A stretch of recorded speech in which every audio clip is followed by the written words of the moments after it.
Hello guys, நேற்று என்னென்னா அந்த பூசணிக்காயில் நான் ஜூஸ் போட்டிருந்தேன் இல்லையா. இப்போ அதே பூசணிக்காவை ஏதோ ஃப்ரை பண்ணி பார்க்கலாமேன்னு சும்மா ஒரு தாச்சியில் எண்ணெய் ஊற்றி சீரகம் ஒரு ஸ்பூனு, கடுகு ஒரு ஸ்பூனு, அது ஒரு ஸ்பூன் தான், நான் ஆஃபாக அது போட்டிருக்கேன். நான் எப்படி இருக்குதுன்னு தெரில, நான் ஃபஸ்ட் டைம் தான் அந்த பூசணிக்காவை ஃப்ரை பண்ணி பார்க்குறேன். இதுதான் அது நல்லா மொறுன்னு வந்தபோது கருவேப்பில்லை, அதுக்கப்புறம் இஞ்சி வேணும்னா போடுங்க, அதுக்கப்புறம் சின்ன வெங்காயம், அதுக்கப்புறம் இந்த வெட்டி வச்ச பூசணிக்காய் இருக்குல்ல அதை போட்டுட்டு நல்லா கிண்டுங்க. நல்லா மொறுன்னு அந்த ஆனியன் இருக்குல்ல, ஆனியன் நல்லா ப்ரௌனாக ஆனும்போது தான் நீங்கள் அந்த இதுவே போடணும். பூசணிக்காவை நல்லா போட்டு நல்லா ஃப்ரை பண்ணுற மாதிரி நல்லா வதக்கணும்.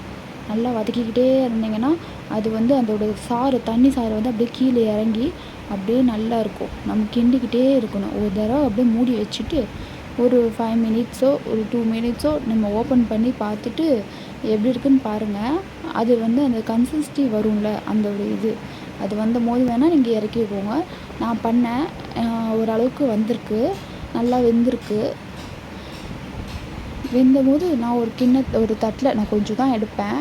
அதனால் கொஞ்சோண்டு எப்படி இருக்குதுன்னு தெரியல. நான் டேஸ்ட் பண்ணி பார்த்தா நல்லா தான் இருந்தது. ஆனால் சாப்பாட்டோடு மிக்ஸ் பண்ணி பார்த்து சாப்பிட்ணுன்னு ரொம்ப ஆசையாக இருந்தது.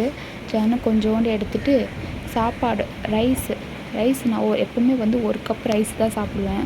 சோறு ஒரு கப்பு ரைஸில் சாப்பாடும் போட்டுட்டு அந்த பூசணிக்காயோடு சேர்த்து சாப்பிட்லான்னு தயிர் கொஞ்சோண்டு எடுத்துகிட்டு ஒரு ஸ்பூன் தான், ஒரு ஸ்பூன்னு 2 ஸ்பூன் தயிர் எடுத்துருவேன். நான் எடுத்துகிட்டு மிக்ஸ் பண்ணி எப்படியாவது சாப்பிட்லான்னு பார்ப்பேன்.